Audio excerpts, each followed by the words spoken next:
Here's a quick review of the Craftsman 27-ton log splitter. There's the model number. They're still selling this at Lowe's. We got it last year. I think we've had it for about 9 months now. We've split wood last fall and we've been splitting wood all year now. Just did this today. This is a smaller maple that I was using in the horizontal position, but we've been splitting 3-foot diameter size stuff that we flipped over in the vertical position so that we didn't have to lift it up. We just rolled it on, and honestly it's been plowing through everything.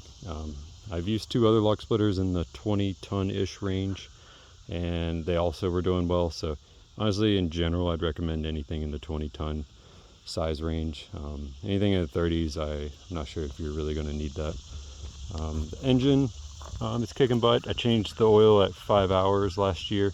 It didn't have any oil, or it didn't have any metal shavings or glitter or anything like that, so it doesn't seem like it's wearing down too much.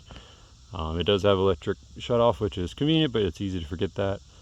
It's got throttle, obviously, choke, and the gas shut off. They tell you to shut it off when you're driving down the road so you don't flood the engine. It's got a decent sized fuel tank, which is more than enough for how we generally use it. About an hour it comes down to a half or a third down. 2 hours, still have a little bit left, so plenty of gas, pretty useful. In terms of 2 things I don't love is this is pretty chintzy. It's pretty small. It needs some kind of edge to it, so kind of catch it. Quite often when you're splitting, it falls down and it slides right off. So another log splitter I used had a lot nicer catch feature there. The other thing is not this unit, but the one right next to it at Lowe's, identical model, but must have been sitting out in the rain longer. It was already rusting up, so all these hydraulic fittings were starting to turn orange. And then the engine on the exhaust, those screws were bright orange. So obviously we got the not rusted one, but I also, I've been keeping this in the garage so it's not getting rained on. But then also we put fluid film, pick your favorite corrosion resistant oil. Project Farm has a nice video.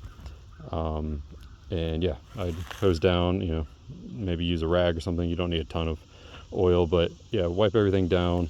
All the painted surfaces are probably fine for now, but I do recommend putting oil on the slide since that's metal on metal, and you can already see it wore off the metal there, or the paint there. Yeah, so those are 2 things. Potentially can rust up on you if you don't protect it, and the catch there is pretty weak, but overall I'm pretty happy with it. I think it's doing what it needs to do.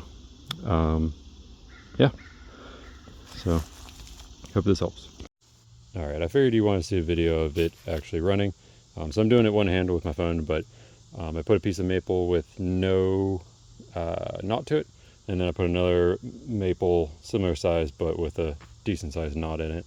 You'll see it goes through both of them pretty easily, and then you'll see that the knot, it doesn't quite split through because it's a little bit on the bigger side. It's taller than the wedge. And then you'll see it throwing both pieces off because this platform doesn't actually catch anything.